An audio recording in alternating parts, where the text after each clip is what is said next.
Tá ao vivo já. Aí você quer convidar? É, mas a Maria Rezende, acho que ela ainda não entrou. Ela Vou esperar não entrou. começar. Olá, boa noite. Sejam bem-vindas e bem-vindos. Vamos chegando para essa noite super especial. Eu tô sem óculos, tem que ver aqui a Maria. Aí, entrou. Visualizar. Adicionar. Foi? Ela vai entrar agora. Boa noite a todas e a todos. Maria, que Oi, prazer, que alegria. Tudo bem? tudo ótimo, alegria minha. Você está me ouvindo bem? Tô. Você tá me ouvindo bem Ah, também? Eu tô sem tô. fone. Tá super bom, bem, assim. Boa, Tô aqui com fone porque para mim melhora um pouquinho. Deixa eu boa. só ajeitar aqui meu telefone que fica escorregando. Tá escorregando? Me ajuda só aqui. Ficou escorregando. Juju, me ajuda aqui. Só um minutinho. Tá. Tá torto. Eu tô Pronto. também com o meu suporte de celular é inacreditável. É tipo em cima da tampinha do laptop. É, o meu tá penduradinho aqui, ó, mas eu acho que eu consegui aqui ajeitar. Boa. Peraí. Pronto. Então, que prazer enorme. Sejam todos muito bem-vindos e bem-vindas para essa noite mágica, cheia de magia, em que a gente vai voar, né? Literalmente. Eu vim Aproveitar de essa lua borboleta, só crescente. eu vim de Uau! borboletas. Incrível. Não, e eu tô de Tem trança, asas. ó. Dá para ver? Dá, maravilhosa. Meu cabelo trançado. Vai, Júlia. Mulheres guerreiras de cabelos trançados. Boa. Você Então, quer que Maria, a gente vai esperando? Vamos se apresentar, né? Eu acho, porque como tem vamos, gente que é. entrou Aí por dá você. tempo do povo ir chegando. Isso. Então, começa. Acho que a gente podia falar o que que é a revoada, né? E quem é você e quem sou eu? Ótimo. Então, assim, vou começar me apresentando. Eu sou Ana Tereza, eu sou médica, ginecologista e obstetra, sou diretora médica do nosso instituto e integro com muito orgulho a rede feminista de ginecologistas e obstetras, que organizou esse movimento incrível de extrema potência, que é a Revoada Feminista. E o que é a Revoada Feminista? A gente tem a intenção aqui de levantar, né, de atingir, de decolar, permanecer em cruzeiro para terras muito, muito longínquas, assim, para a gente poder chegar no maior número de mulheres possíveis, informando a elas quais são os direitos sexuais e reprodutivos que já foram conquistas, que já são hoje, de alguma forma, normatizados e esquematizados, aos quais elas têm direito. Talvez elas não tenham acesso, mas que elas já têm direito. Então, esse é o objetivo da revoada. Sua Maravilha. E vez. aí você me se apresenta, só para quem chegou por mim te conhecer. Tá. Então, eu sou Ana Tereza, sou médica, sou ginecologista obstetra. Peraí que a internet deu aqui. Sou médica, sou ginecologista obstetra, sou diretora de um hospital estadual na Baixada Fluminense do Rio de Janeiro e sou diretora médica do nosso instituto. E integro a rede feminista de ginecologia e obstetrícia. Maravilha. Então, eu vou me apresentar. Eu sou Maria Rezende, eu sou poeta, sou montadora de cinema e celebrante de casamentos também, mas acho que sou principalmente poeta no meu coração. E aqui nessa nossa conversa, acho que estou convidada, sou convidada como poeta e como militante feminista que sou. Sim. Então, acho que a gente se encontrou através dessa pauta, né, dos direitos das mulheres. Estou super honrada e feliz de estar aqui, porque realmente sou muito admiradora do seu trabalho mesmo, do nosso instituto. Então, estou adorando poder estar aqui para aprender mais também, porque eu acho que a gente acaba se informando por muitos meios e muitas vezes a gente não sabe exatamente quais são os direitos que a gente tem acesso, e por que que a gente está lutando, né? O que que estão querendo tirar da gente que a gente está precisando lutar, né? Eu pensei de falar um poema para terminar minha apresentação. Claro, Ih, por peraí, que a favor, Ana vamos começar bem. tá rodando. Você tá no Wi-Fi ou no 4G, 3G? Eu tô no Wi-Fi, mas eu vou passar para o 4G, Eu acho que é melhor, melhor né? passar. É, porque tá dando uma Tá, falha. peraí. Eu fico no 4G, porque o Wi-Fi aqui de casa falha muito. Tá, peraí, deixa eu ver aqui como que eu tiro.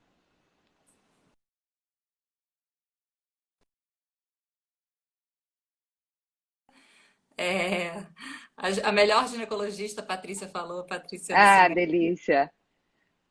Pronto, Ah, pronto, passei para acho o que tá melhor 4G. agora. Melhorou? Melhorou. Maravilha.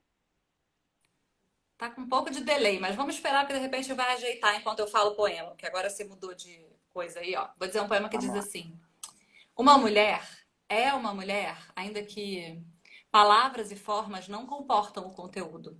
Uma mulher pode ser um jeito, uma costela, um defeito. Uma mulher enche as medidas, transborda pelos cantos, contorna o desafino, toca punheta e toca sino.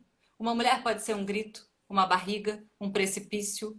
Uma mulher pode ser um abismo ou um porto. E pode ser os dois. E é. Ai, bravíssima. Que lindo já começar assim, Maria. Muito É, legal. agora, Obrigada agora por. Agora vamos mergulhar nesses assuntos todos. Vamos mergulhar. Então, vamos falar um pouquinho assim sobre conceito, né? Vamos dizer Sim, né? onde O que a que gente. que são direitos sexuais e reprodutivos, né? Que é um conceito que nem sempre a gente entende exatamente. É, ótimo. Assim, então vamos começar tentando ser bem didático e pegando até alguns parâmetros históricos, né? Na verdade, a regulamentação desses direitos, ela não é tão velha, não. Ela é até bem recente, é mais ou menos da década de 90. Um grande marco para a gente entender o que é direito reprodutivo, primeiro, que por incrível que pareça, veio antes até do que o direito sexual, foi aquela organização, aquela conferência que teve de população e desenvolvimento no Cairo, em Sim, 1994, se não me falha a memória, às vezes eu confundo um pouco as datas, em que um conjunto de normas técnicas saíram dali, justamente regulamentando que homens e mulheres, mas olha só, a gravidez incide no corpo da mulher. Então, sempre que a gente for falar aqui de direito sexual e reprodutivo, o nosso recorte vai ter gênero, sim. E o gênero é o feminino. E todas aquelas pessoas que se identificam com esse gênero, porque são essas as peculiaridades, né, que incidem nesse corpo. Então, essa conferência, ela normatiza, ela tem como consequência um conjunto de normas que vão regulamentar acesso e definir e conceituar que direitos reprodutivos é o direito que homens e mulheres têm de ter quantos filhos eles quiserem, quando eles quiserem e se eles quiserem, sem nenhuma intervenção do Estado, da sociedade, por qualquer motivo. Então, assim, em princípio, isso pareceria até óbvio da gente dizer, né? Claro, assim, eu tenho quantos filhos eu quiser, mas isso implica que eu tenha acesso a muitos serviços para que essa minha vontade, para que, de fato, esse poder de escolha que é objetivado, né, de fato, ele possa ser exercido. Então, não sim. basta eu conceituar, eu tenho que ter acesso à informação, eu tenho que ter acesso a conhecer o meu corpo, como que ele funciona, eu tenho que ter acesso à contracepção, e não só a contracepção, mas a contracepção adequada para mim naquele momento. Uhum. Então, esse acesso é o que vai fazer toda a diferença. Então, assim, vem o conceito e vem como que a gente vai prover Sim. esse direito, de fato, a atingir as pessoas que precisam ser atingidas por eles, né? Em 1995, em Pequim, no ano seguinte, teve a Conferência Mundial da Mulher. E aí veio a normatização dos direitos sexuais. E que nada mais é do que a normatização também do poder de autonomia, do direito à autonomia, né? Do direito à liberdade. A gente tem que exercer a nossa sexualidade de uma forma que seja segura, que seja prazerosa, que seja responsável, em que a nossa privacidade possa ser assegurada, né? Possa ficar, que a gente não se sinta constrangido com a nossa orientação sexual, com a forma como a gente vai lidar. Porque, Maria, quando a gente fala de sexualidade, a gente está falando de um eixo que é muito central, que é muito cerne, né, da composição do ser, né, da forma como você se porta, se veste, fala, pensa, né? Então a gente está falando da constituição do ser humano, né? Então, assim, é um conceito porreta, assim, não é um conceito que deve passar batido. A gente tem que dar uma atenção especial a isso. Que pareceria que seria inerente você ter direito a isso, já que você é um indivíduo, mas não é assim. Então é preciso que tenha leis que regulamentem esses direitos, né? E aí, então, a gente está aqui, para quem chegou depois, essa é a doutora Ana Tereza, ginecologista, obstetra, eu sou Maria Rezende, poeta. A gente está conversando sobre direitos sexuais e reprodutivos femininos, porque eles estão sendo ameaçados, muitos deles, né? Então, direitos que nós brasileiras, mulheres brasileiras, conquistamos ao longo dos anos, a partir dessas conferências que você acabou de falar, e que, de repente, estão, na calada da noite, sendo ameaçados de ser retirados. Então, que direitos são esses que a gente está, né, ameaçado de perder?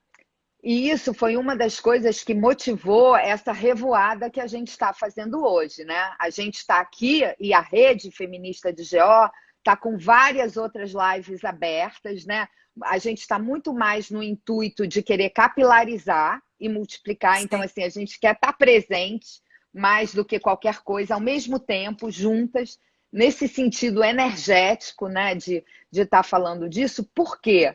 Porque nesse momento, conquistas que foram arduamente conseguidas, né, elas estão sendo usurpadas na calada da noite. A gente amanhece com um projeto de lei que tira coisas que foram conquistadas, sei lá em 1998, em 2005. Quer dizer, a gente passa décadas consolidando e normatizando algumas coisas com uma luta enorme, né? Com desgaste, com suor, com sacrifício de pessoas trabalhando e tal, e quando a gente amanhece, isso não existe mais, isso não tem mais, ou isso vira um projeto de lei. Isso não é feito da forma clara como a gente gostaria que fosse, levado a uma mesa de discussão em que as partes atingidas, né, fossem convocadas a participar dessa discussão, tivessem um lugar de fala importante.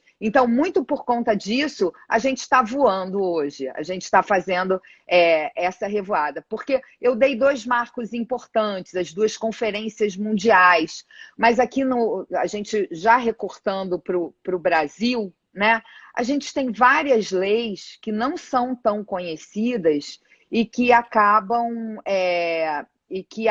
sendo virando ou sustadas, né? Ou virando outra coisa.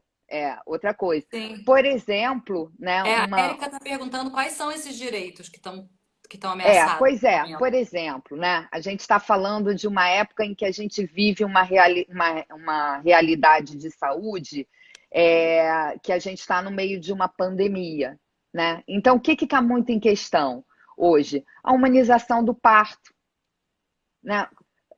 A lei do acompanhante, por exemplo, ela é um direito. Aí, assim, vamos humanizar a história, né? Vamos trazer para a real. Quando uma mulher está grávida, né? E eu lembro que no Brasil 56% das gestações não são planejadas, então isso já impõe aí questões afetivas e tudo, essa gravidez que precisam ser consideradas também.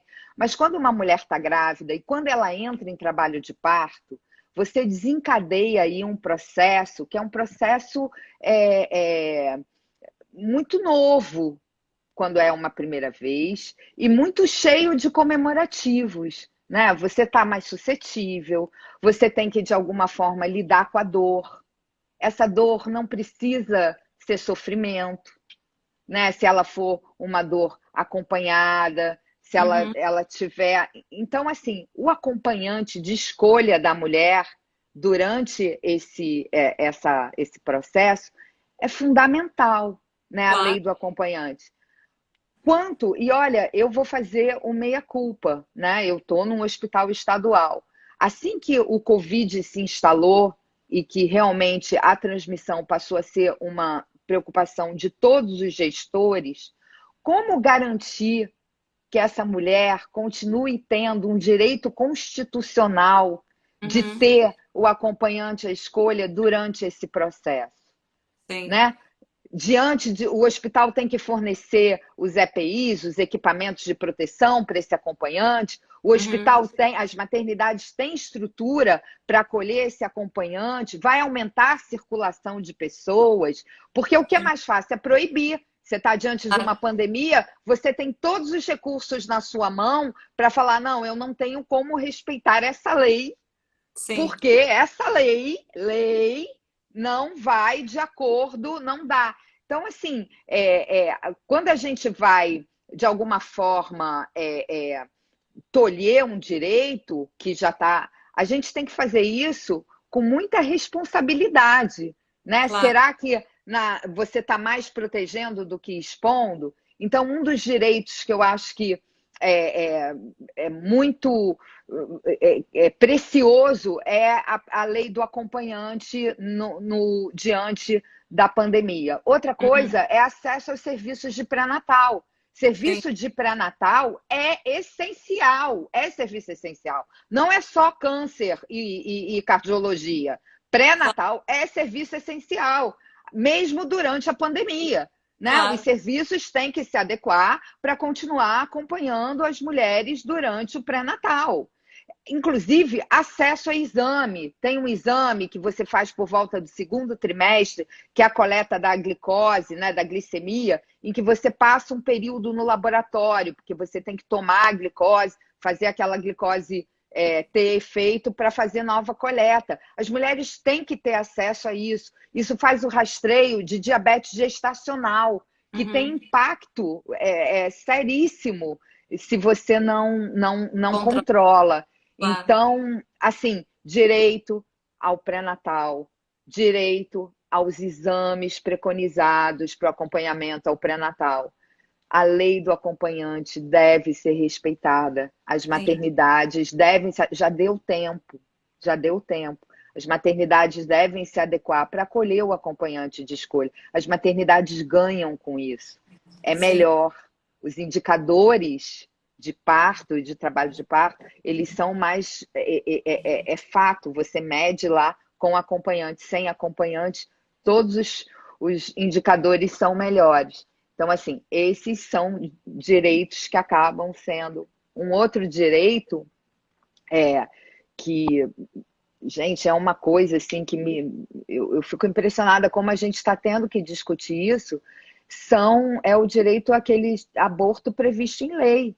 Né? A gravidez, ela passa, e quando ela passa, ela tem consequências.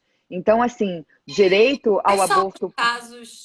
Quais são os casos em que é permitido aborto, que é permitido por lei? Só para as pessoas saberem, se informarem. Então tá. Então o aborto ele é permitido pela lei em 3 casos. O primeiro deles, que por incrível que pareça é o mais antigo, é quando ela sofre um estupro. Entenda-se por estupro qualquer constrangimento à relação sexual, em que a mulher teve medo e ela acabou tendo que, contra a vontade dela. Então, ela tem direito, em casos de estupro, até 20 semanas de gravidez. Não é necessário fazer boletim de ocorrência para que esse direito seja garantido. Ela pode chegar no serviço de saúde e a palavra dela basta. O segundo caso é quando há risco de morte materna. são aquelas doenças em que as alterações da gravidez no organismo materno vão impactar em doenças que a mulher já tem. Então, por exemplo, o exemplo clássico disso são as insuficiências cardíacas, que descompensam quando você aumenta a volemia, quando você aumenta a frequência cardíaca, que são alterações que a gravidez causa. Sim. Então, existe um processo em que os dois médicos atestam aquele estado e tal, e nesse caso não tem limite de idade gestacional. Quando o risco é a morte materna, a gravidez pode ser interrompida a despeito da idade gestacional. Ok? E o outro caso, que é recente, é de 2012, se não me engano, que foi uma decisão do Supremo, que é no caso de gravidez de fetos anencéfalos. Sim. Né? Desses três, o que nessa pandemia acabou tendo mais dificuldade de encontrar acolhida é o aborto por estupro. Aborto por estupro é serviço essencial, é direito sexual e reprodutivo conquistado. Está na lei. Claro. Acabou. E isso então, quais são os. A gente sabe que a mulher tem direito, mas ainda assim é muito difícil que ela exerça esse direito, porque muitas vezes a mulher não sabe também para onde ir, né, Ana? Tem alguns hospitais que são hospitais que realizam um aborto legal no Rio de Janeiro, né? Então, o hospital que você dirige é um deles. Na verdade, assim, Maria, em princípio, pela lei, qualquer maternidade teria que prestar esse serviço. O que a gente aconselha, o que a gente orienta, é que as mulheres procurem serviços em que essa estrutura já esteja mais organizada, para que ela não seja revitimizada. Né? Então, quais são os hospitais na realidade do Rio de Janeiro? Né? O Hospital Maria Amélia, Buarque de Holanda, no centro da cidade, a Maternidade Fernando Magalhães, em São Cristóvão, o Hospital da Mulher Eloneida Studat, em São João de Meriti, e o Hospital da Mãe, em Mesquita. Esses são os hospitais que eu sei que têm serviços muito bem estruturados nesse sentido. Ótimo. Mas, em princípio, qualquer maternidade teria que provê-la disso. Toda maternidade teria que ter isso. Você sabe uma coisa, falando aqui, eu estou lembrando, as mulheres desconhecem tanto os seus próprios direitos e informação é vida. Né? Claro. E falta de informação pode ser morte. Há muito tempo, isso já faz muito tempo, eu tive um dos fatos mais marcantes na minha vida profissional, que foi a morte materna de uma menina de 13 anos por conta de um aborto provocado. Sabia que a gravidez com menos de 14 anos ela tem direito ao aborto porque é considerado estupro? Olha, a gente não sabe. A menina morreu numa UTI de um hospital onde ela poderia ter feito um aborto em condições seguras. É trágico, né? Então, veja só quanta coisa acontece e como a informação é importante. Como revoar é importante. Sim. E eu vou te perguntar sobre um outro direito que é o direito da contracepção, né? Eu queria que você falasse do nosso instituto, mas eu vou falar um poema aqui só para por favor. Dá uma leveza depois dessa UTI. Só para quem chegou agora, a gente está participando da Revoada Feminista. Hoje tem mulheres médicas, ginecologistas e obstetras de várias partes do Brasil conversando com pessoas que elas escolheram. E no caso, a doutora Ana Tereza me convidou para essa conversa para falar sobre direitos sexuais e reprodutivos femininos. Então, eu estou aqui trazendo uns respiros poéticos no meio de tantas informações importantes. Eu vou dizer um poema que se chama Videoesteroscopia. Uau! É um poema que eu escrevi depois de fazer esse exame, que é um exame que enfia uma câmera lá dentro do nosso útero, né? Para enxergar. Isso mesmo, muito bem. Então dói um pouco, mas rendeu um poema, então valeu a pena. Ele diz assim: um útero é do tamanho de um punho, disse a poeta. Útero soco, bomba relógio, pulsa, rosa, pura mucosa cintilante.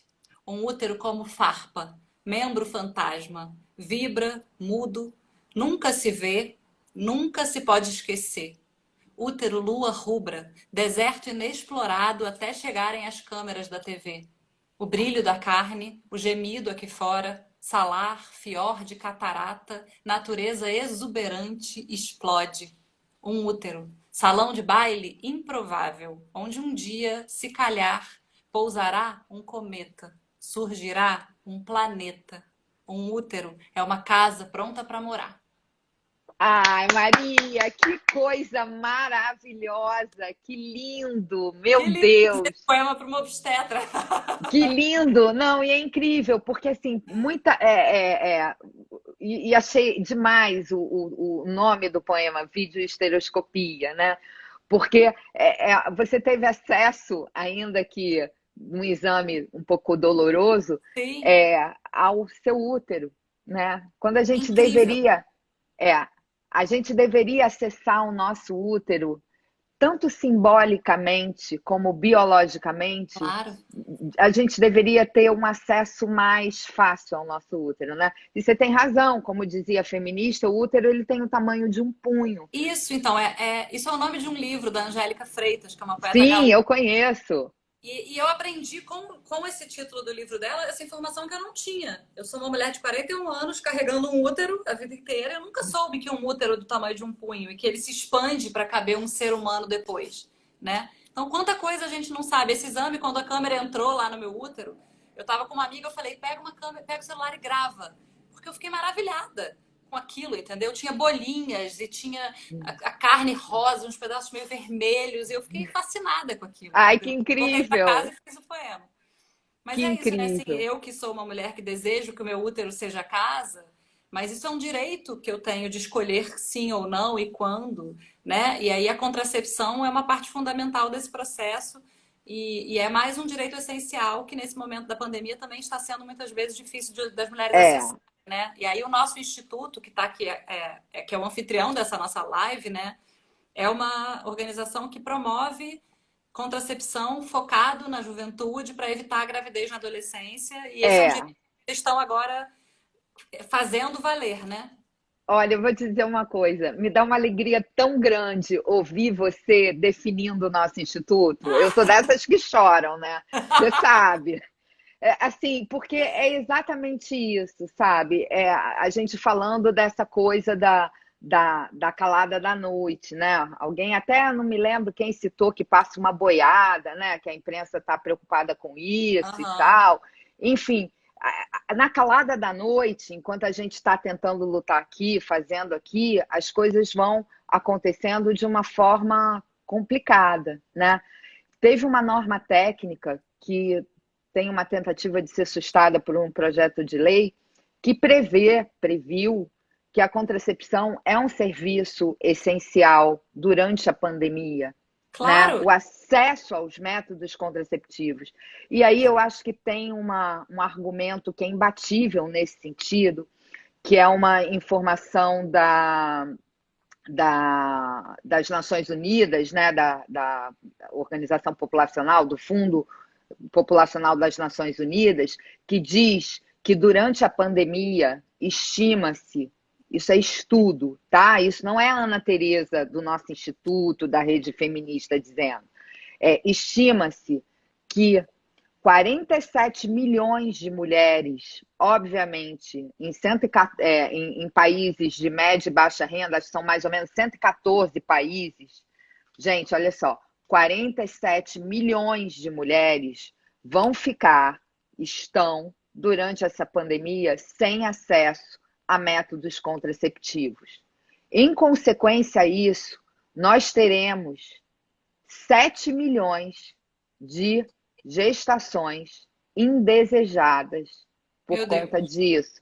Quer dizer, 7 milhões, minto, de tentativas de abortos inseguros causados por conta dessas gestações não desejadas.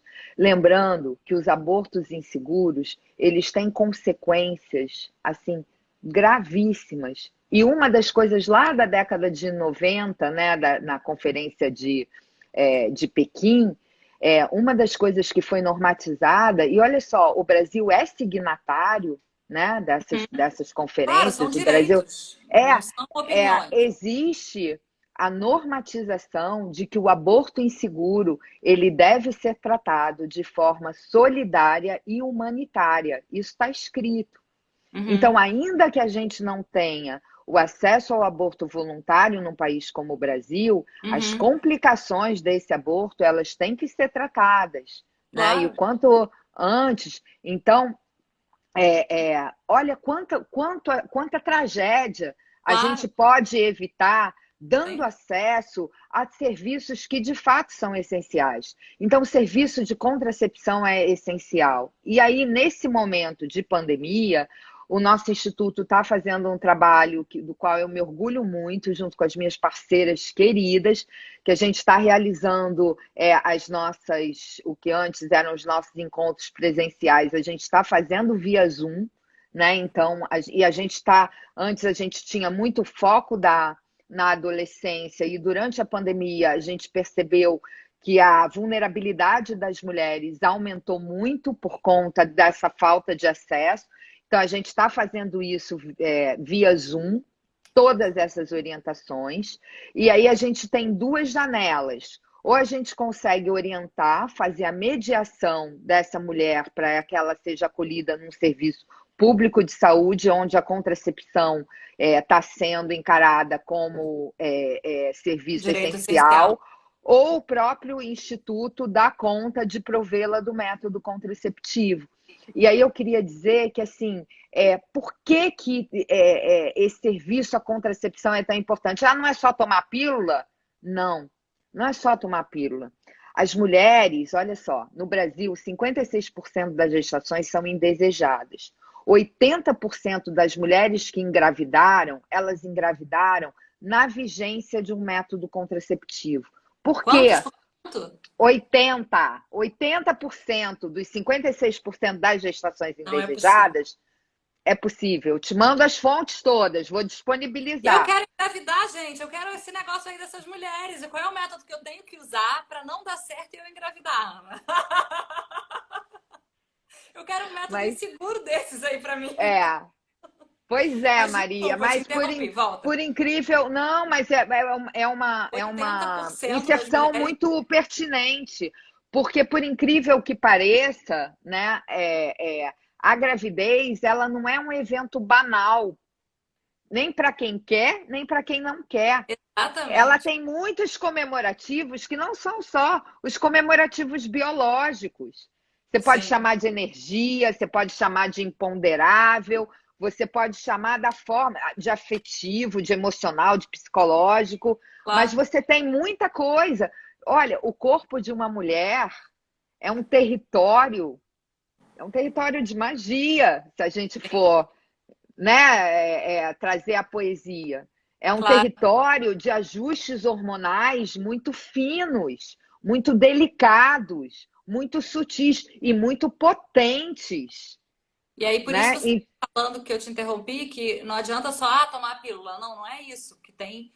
É, Às vezes porque tem métodos que são mais eficazes para uma mulher que para quem a pílula não vai ser tão eficaz, né? É, Tipo, na verdade, a gente tem que entender um pouco assim a diferença entre uso ideal e uso habitual do método. Então, assim, aham, uso ideal é aquele uso que está escrito na bula. A tá. bula da pílula combinada diz que você tem que tomar a pílula todo dia na mesma hora, fazer pausa de 7 dias e voltar a tomar todo dia na mesma hora. Se você vai dormir na casa de uma amiga e esqueceu a pílula que fica lá no seu banheiro, na sua escova de dente, se você esqueceu, você já diminui a eficácia da pílula. Sim. Então, assim, o uso habitual é aquele uso quando a gente agrega ao uso do método as atribuições do dia a dia, da mulher Aham, moderna, né? Da mulher que faz mais coisas, além de tomar pílula. Então, tá. assim, a pílula, não estou aqui depondo contra a pílula. Ela tem a sua indicação, ela tem a sua função. Você tem que saber como tomar. Então, assim, se você quer escolher a pílula, você tem que ter orientação de como toma, como que faz a pausa, o que fazer caso você esqueça de tomar. Tudo isso tem que Sim. ser muito bem orientado. E tem métodos que são os métodos de longa ação, dos quais eu sou muito fã, e é muito com que o nosso instituto trabalha, que acaba sendo mais difícil de você ter acesso nos serviços públicos, que são aqueles métodos que não dependem da disciplina da mulher. A gente tem os Uhum, dispositivos intrauterinos, os DIUs, no uhum, SUS está disponível o DIU de cobre, E o implante que você coloca no braço. Né? O implante dura 3 anos, o DIU de cobre 10 anos, o DIU de prata 5 anos, o DIU de progesterona 5 anos, né? E agora entrou um outro DIU de progesterona com uma dosagem hormonal mais baixa. Quer dizer, a gente tem aí um cardápio de Claro. métodos e as mulheres têm que ter acesso à informação de que eles existem, quais são as limitações, quais são as indicações, para que elas possam fazer a escolha adequada para elas naquele momento. Sim. Agora é a hora do poema. Então, hora do poema. Estamos falando sobre gestações indesejadas. E então eu vou falar sobre uma gestação desejada. Vou falar um poema que fala sobre Boa! filho. Diz assim: no meio dos meus peitos mora o filho que eu vou ter. O buraco que tem lá foi feito por ele em mim muito antes de chegar. Desse buraco eu nasci. Quando ele aparecer para a mulher que eu me tornei, é nesse buraco antigo, bem no meio dos meus peitos, que ele vai se encaixar. Esse filho que vai vir faz meus dentes mais macios e ilumina o meu olhar. Lá no fundo do buraco, ocupando aquele espaço, estão as minhas dádivas mais raras, as doçuras que eu cultivo, as minhas melhores palavras, esperança armazenada esperando ele chegar. O dia que ele vier ocupar minha barriga, é nesse sonho vivido que ele vai se aconchegar até que os meus peitos inchados jorrem no seu corpo novo todo o leite abençoado que vai nos alimentar. Desse instante eu vou viver. Nossa, Maria, você é demais. Que coisa linda! Obrigada. Difícil, tem que me recompor aqui. Ah, Maquiagem também. ai, que bom. Que Ó, lindo! vou aproveitar a pausa poema para falar. A gente tem mais uns 20 minutos de conversa. Já? Só? Já, pois é. Tá voando, né? O pessoal gostou do poema, muito obrigada. E aí, então, eu queria encaminhar para a gente falar do nosso assunto que está aqui. A gente tem uma pauta, gente, tá? Eu hoje estou de Marília Gabriela, entrevistando a Ana, Sim. dizendo poemas. E aí a gente falou de falar também sobre uma questão importante que está tá sendo muito urgente nesse momento da pandemia, da quarentena, que é a violência doméstica. Né? Porque estamos todos presos nas nossas casas e por mais que a gente reclame, não aguento mais ficar em casa, a minha casa é um oásis de tranquilidade, paz e acolhimento, né? Só tem conforto, carinho e amor dentro da minha casa, mas nem todas as casas são assim. E tem muitas mulheres que estão presas dentro de casa sofrendo violência, né? Isso tá no mundo inteiro acontecendo, no Brasil muito, né? Os números estão galopantes, então a gente combinou de falar sobre isso. Se você é a vítima de violência doméstica, o que você pode fazer? E se você é amiga ou vizinha ou conhece uma mulher que está sofrendo isso, como é que isso pode... Hoje eu até te lembrei antes da gente começar que hoje a Elza Soares está fazendo 90 anos. 90 anos, querida, ídola, né? E Elza Nossa. tem aquela música Maria da Vila Matilde que começa dizendo: cadê meu celular? Eu vou ligar para 180. Então é isso. 180 funciona? Quais são os meios que Funciona. as mulheres têm, né, de se proteger e de pedir ajuda? Tá, então vamos lá. Esse assunto é um assunto que me é muito caro, né? Porque ele é difícil mesmo em tempos não pandêmicos. Imagina quando a gente tem a vigência da pandemia. Então, até porque a violência ela pode vir de várias formas, né? Nem sempre ela é física e sexual. Então, vamos falar um pouquinho aqui com muito cuidado, que eu acho que a gente pode atingir muita gente. Quando a gente pensa em violência contra a mulher, a primeira coisa que vem na cabeça é o beco escuro com um desconhecido estuprando você. Uhum. Esse crime é horroroso, é hediondo, né? É um risco, sim, sair à rua com beco escuro e tal, mas não é essa a maior incidência de violência física, sexual, psicológica e tal contra a mulher. Uhum. O maior perpetror, quer dizer, o maior número de agressores, ele é aquela pessoa que está dentro da sua casa. Ou ele é seu parceiro, ou ele é seu padrasto, ou ele é um tio, ou é um vizinho, enfim. Então, isso faz com que a violência e o enfrentamento a essa situação ganhe comemorativos difíceis de você lidar. Até porque, às vezes, existe até a relação de afeto. Não é tão simples, não é tão fácil assim. Às vezes existe a relação da dependência financeira, né? Então, Da existe muita dependência coisa que tem que emocional ser... também. É. Então, assim, pegando aí o gancho da grande Elza Soares, 180 funciona? Funciona. O 180, ele é um telefone para ser usado no caso daquela violência crônica, em que você pode denunciar, que você desconfia. Tem uma vizinha que sempre desce com você no elevador e ela está sempre de cabeça baixa, ela tem hematomas no rosto, à noite você ouve xingamento, você ouve palavrão, você tem uma desconfiança. Então, o 180, ele trata essas denúncias, né? Ou quando você vítima pode usar o 180. Um outro telefone importante é o 190. 190 é o telefone da polícia. A gente tem um certo medo de ligar para a polícia quando isso acontece.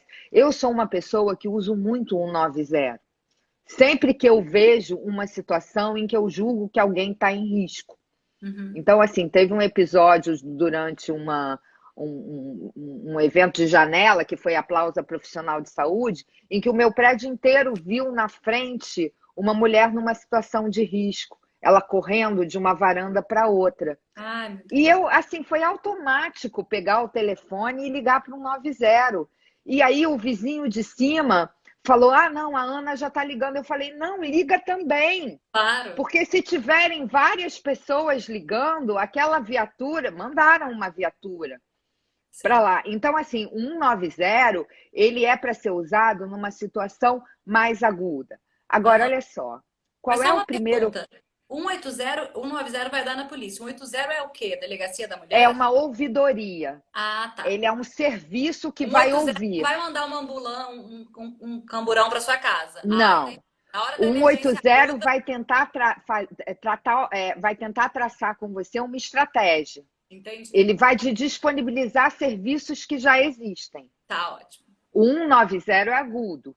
Entendi. Ele vai, você Tá, chama a claro, vai tentar polícia. interromper na hora uma coisa que está acontecendo. Que é um risco iminente de morte ou de violência física.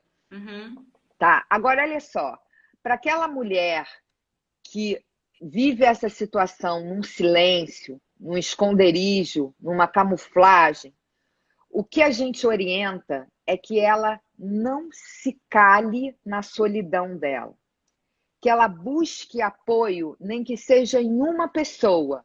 Nem que ela tenha que buscar o compromisso do silêncio dessa outra pessoa.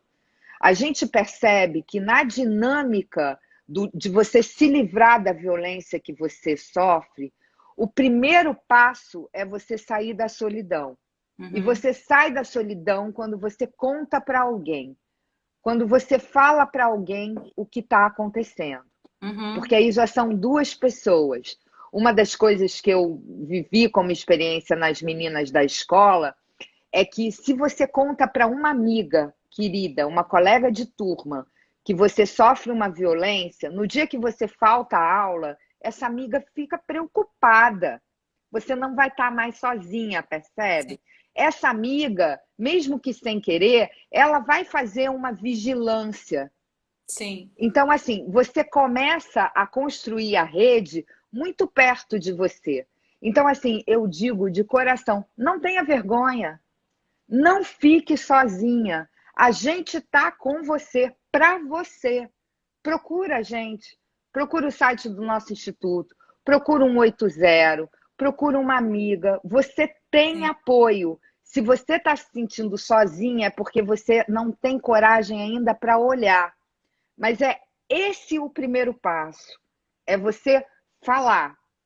Ana, mais Tá. uma pergunta. Por exemplo, se eu percebo, mesmo sem receber um relato, que uma pessoa próxima, uma amiga ou uma vizinha está vivendo uma situação de violência doméstica, ainda que não seja violência física, né? Mas uma violência emocional, enfim, se eu percebo isso, devo abordar isso? Ou isso é uma invasão? E se essa mulher me conta e me pede silêncio?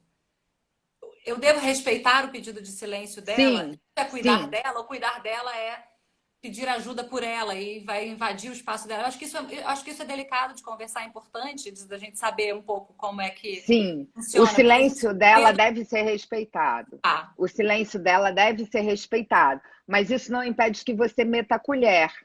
que você Tá. faça um bolo e vai levar uma fatia na hora que você ouve que a coisa esquenta. Uhum. Você vai Maravilha. mandando, é sutil mesmo, é formiguinha. Tá. Você vai mandando mensagens subliminares. Estou Uhum. aqui, estou Uhum. olhando, estou Uhum. acompanhando. E aí começa, né? Aí, Criar uma assim, confiança para é tentar aquela porque casa. isso, Maria, exige uma disponibilidade. E nem sempre, eu Claro, vou te dizer, eu não, nem sempre eu tenho essa claro. disponibilidade, entende? Então, o que eu posso fazer é mostrar que tem caminhos, é mostrar que tem redes. Agora, se ela te pede o silêncio deve ser respeitado sim. É Tá, menos arriscado. Mas claro. se ela já te contou, vai ter uma hora Claro, em que ela vai pedir para você falar. sim, Então, o que é importante é você estar pronta, é você estar sim. de prontidão, né? Tá. Eu vou deixar depois aqui nos links, existem as delegacias da mulher, elas estão funcionando em regime de plantão só para situações muito graves, de muita urgência. Mas você pode fazer, por exemplo, um boletim de ocorrência pela internet. Você pode fazer Sim, esse boletim de ocorrência.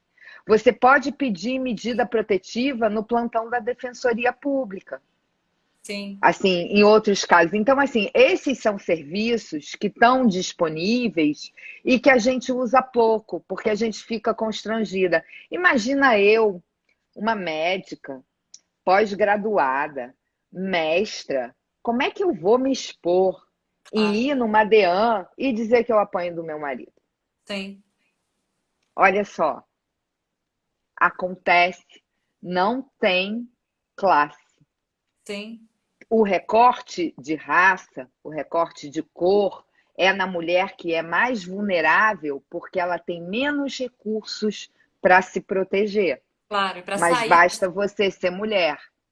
sim. É lógico que a mulher que é mais vulnerável tem todos os recortes, né? Quando você vai falar na violência, Claro, que são os recortes sociais. sim, sem Mas dúvida. Mas olha só, a violência, quando ela acontece, ela incide e ela não discrimina essa violência sutil, essa violência Sim, insidiosa. E aí, lembrando que você tem a violência física, a violência sexual, a violência moral, que é você ser ameaçada de que vou contar para todo mundo que você é isso, que você é aquilo, que você faz isso, que você tem essa atitude, e às vezes com pessoas caras para você, né? Às vezes te expondo no seu ambiente de trabalho, em que você sim. quer manter uma certa postura. Tem a violência psicológica, que você vai, mas as crianças vão ficar comigo. Uhum. Meus filhos não saem daqui. Se você quiser sair, você sai, mas você sai sozinha, Sim. né? E É, eu tem a acho. violência patrimonial, que é, por Uhum. exemplo, quebrar seu material de trabalho. Você é costureira, quebra sua máquina. Uhum. Por exemplo, eu sou médica, quebra meu aparelho de pressão, meu estetoscópio, Uhum. sabe? Então, A assim, Érica está comentando aqui que nem sempre a pessoa sabe que está numa situação de violência e que violência não é só física, né? E eu acho que isso é muito importante da gente lembrar, porque eu vejo assim, eu já estive em relações que olhando agora de fora, muito tempo depois, e com o entendimento que eu tenho, né, de feminismo e dos meus direitos, e tudo, eu olho e digo, caramba, era uma relação abusiva. Mas eu não sabia quando eu estava dentro, né? E se alguém tivesse me dito, eu teria falado, não, óbvio que não. Imagina eu, uma mulher emancipada, poeta, publicada, não estou vivendo uma situação de abuso, mas estava, né? Uma situação que vai te minando emocionalmente. E quando você vê, eu me lembro de sentar num shopping center, no banco do corredor com a minha irmã, aos prantos, falando: eu não sei mais quem eu sou. Eu achei que eu era animada, ele acha que eu sou deprimida. Eu achei que eu era gentil, ele acha que eu sou grossa. Eu comecei a acreditar todas essas coisas sobre mim, entende? E foi preciso a minha irmã virar e falar assim: não pira, alô? Você é tudo isso que você achava, você não é essa outra coisa. Aí eu falo: então peraí, eu acho que eu preciso ir embora dessa relação. Mas o tempo que eu levei para chegar nesse lugar, né? Então, às vezes é isso, começa assim, e daí disso começa, vai evoluindo, né? Quando você está mais fragilizada, você fica mais vulnerável para sofrer outros tipos de violência, né? com Violências certeza. sexuais e violências físicas, e a coisa vai escalando, a pessoa pensa, como é que eu cheguei aqui? Não é de um dia para o outro, né? Nenhum marido delicioso, maravilhoso, no dia seguinte está batendo na mulher, né? Não é assim, as coisas vão... Então é A preciso que a gente gente não esteja... leva gato por lebre, né, Maria? É, e a gente vai indo devagar, né? Se você não consegue se retirar, daqui a pouco você chega lá. Eu falo isso no meu espetáculo, né? No Mulher Multidão, que fala de mulheres e tudo, né? Que esse conceito de que amor tem a ver com posse, que ciúme é prova de amor, que amar é precisar do outro. Tudo isso está na raiz do feminicídio lá na frente, né? Porque você Sim. pensa, ele precisa de mim, eu não posso ir embora. Ou eu preciso dele, se eu não tiver ele, eu vou morrer, né? E aí pronto, aí você se danou, né? Isso mesmo, perfeito, assim, perfeito. E isso na adolescência, isso é muito, é muito, quanto mais jovem a mulher, Claro. mais vulnerável ela tá, né? A gente vê que a incidência disso, mas não é só na adolescente. A gente É. fica, é difícil. E tem uma outra coisa que eu acho que põe muito em risco, né? De uma forma geral, a gente é muito condescendente com a violência contra a mulher, principalmente quando ela acontece dentro de um relacionamento. A Uhum. gente demora muito, tanto para perceber que aquilo é violência, como para ter coragem, e a gente vai escapando, né, daqui, dali, meio, não é bem assim. E encontra eco numa sociedade que tem também essa visão. Então, Sim, quando a coisa de fato fica, explode, quando você de fato percebe, a coisa já atingiu uma proporção em que existe um risco iminente grande, em que a sim. coisa é muito perigosa. Né? Então, assim, eu posso dizer que eu já passei por uma situação num relacionamento em que eu tive que pedir medida protetiva. Eu não sofri violência física, mas foi quase, né? Então, eu fui à delegacia, eu fiz um boletim de ocorrência. Não é uma situação fácil. Você não tem privacidade para falar. Você não é atendida por uma mulher. A pessoa que está, ela está ali protocolarmente. Aí você Uhum. pega aquele papel, vai na defensoria pública para solicitar a medida. É complicado também. Os defensores eles já têm ali alguma boa vontade maior, mas ainda assim as mesas são muito perto umas das outras. Então você ouve a mulher na mesa ao Uhum. lado falando a situação dela também. Então, Sim, assim, não é fácil, não é fácil. Você, aí você pede a medida protetiva e tal, aí demora um pouco isso a sair ou não. Então, assim, esse processo, ele é um processo que exige de você uma energia, né? claro. Exige de você uma determinação. Sim. É super importante, se você puder, se você tiver a chance, você não você passar por isso acompanhada por uma Sim, amiga, por uma irmã, por uma claro. prima, por uma vizinha, entende? Vocês podem não ter nada em comum, mas assim Claro. A é uma sororidade, eu força. digo que a sororidade é mais do que uma palavra esquisita, né? Essa força que a gente está descobrindo, redescobrindo, talvez, né? Na irmandade, que outra mulher, para além das diferenças, é uma aliada e alguém a quem você pode recorrer, né? Eu acho que isso é muito potente, né? Eu acho que o trabalho do nosso instituto é isso. Acho que o meu trabalho de poesia também hoje em dia está cada vez mais voltado para isso, né? Acho que isso que nos uniu e fez a gente se Sim, identificar, apesar de todas as diferenças das nossas vidas e tudo. Olha só, queria que a gente já tem mais 5 minutos. só. Ah, É, então eu sou a organizadora aqui desse negócio. Queria dizer sobre a questão da violência, que os comentários que as pessoas fizeram para todo mundo ficar atenta. Aplicativo Penhas, mapa do acolhimento. O site do nosso instituto tem muitas informações sobre tudo. Então, quem puder escrever aí pra gente, digita aí o site do nosso instituto, por favor, para todo mundo poder clicar. É o Instagram do nosso instituto que está né, promovendo essa conversa. Para quem chegou depois também, essa conversa faz parte da Revoada Feminista, que é um ato de mulheres da Rede Feminista de Ginecologistas e Obstetras no Brasil inteiro. Então, depois vocês procuram hashtag Revoada Feminista e vão ter várias conversas como essa minha com a Ana estão acontecendo agora. A Teta está pedindo mais um poema. sim, sim, ia pedir isso também. Queria que você encerrasse com um poema e dizer que Bom, depois eu vou deixar aqui no nosso Insta, no perfil, todas essas informações, todos esses Ótimo. sites que prestam apoio e tudo isso. Mas eu E a queria live vai encerrar com um ficar poema, salva. Maria. A Oi? live vai ficar salva. A Ana vai Vai. conseguir salvar a live. Juju tá aí Vou. para Vou me isso. Temos concentrar. jovens na casa para salvar a live. Então depois todo mundo manda também para quem acha que precisa ouvir. E aí eu vou dizer um poema para fechar e queria convidar todo mundo que agora às 9 vai começar uma outra live, mas que foi gravada ontem, na verdade. É um sarau lá de Porto Alegre, chama Sarau Elétrico, no Uau! YouTube.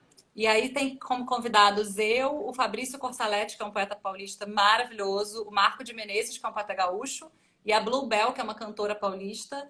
Então tem 1h30 de poesia para quem quiser seguir na poesia no YouTube do Sarau Elétrico. Oba, Cátia é a boa Silva. da noite. Pois é. Então, para fechar, vou falar o poema que se chama Pulso Aberto, que é o poema que dá título para o meu espetáculo Mulher Multidão, e diz assim: somos porta de entrada e de saída. Somos deusas e escravas há 1000 gerações. Dentes afiados no escuro de entre as pernas, veneno na ponta da cauda, bruxas, putas, loucas, santas. Somos as que sangram sem ferida, donas do prazer, donas da dor. As invisíveis, as perigosas, as pecadoras, as predadoras, insaciáveis e geradoras. Os corpos secretas casas. Somos seres de unhas e tetas caminhando aos milhares as estradas. Somos a terra e a semente. Carne de aluguel em alma de rainha. As submissas, as bacantes, as que procriam e as que não. Somos as que evitam o desastre, as que inventam a vida, as que adiam o fim. Mulher, multidão. Bravíssima! Linda, linda, maravilhosa, Maria. Obrigada, Olha Ana. aqui que a Júlia trouxe para mim. Ah, que amor! Olha, meu amor, o seu Mulher Multidão 3D, feito pelo meu amor Isso aqui. aqui fica no quartinho dela ali Ah, peraí, na deixa aí que eu coisa. vou tirar uma foto, peraí. Ah, que lindo! Obrigada, Juju, super. Juju, fica aí para você salvar a live. Fica aqui para me ajudar a salvar a live. Gente, Bom, Maria, então, olha, a como gente te queria agradecer? Que agradecer. Eu que prazer quero te incrível. agradecer pelo convite. Para mim é uma honra. Eu sou muito, muito admiradora do seu trabalho, A do recíproca é nosso instituto. verdadeiríssima. Então, que bom que a gente se encontrou nessa vida. Obrigada ao Sim. nosso instituto por todo esse trabalho. Que essa pandemia passe, que as mulheres consigam, né, nós consigamos manter os nossos direitos, que eu possa voltar com o meu espetáculo, receber vocês e todas as mulheres da rede do nosso instituto lá no teatro novamente, ao vivo, com abraços. Obrigada a todo mundo que participou. Deixa eu ver se tinha mais alguma pergunta. Ah, se a live encerrar sozinha, não tem como salvar. Então a gente precisa terminar mesmo. Então a gente tem que ir. Deixa eu ir rápido. Obrigada, pessoal. Nervosa em ter que salvar. Vai Obrigada a salvar. todas e a Obrigada, Ana. todos. Muito obrigada, gente. Foi incrível. Maria, beijo. Beijo.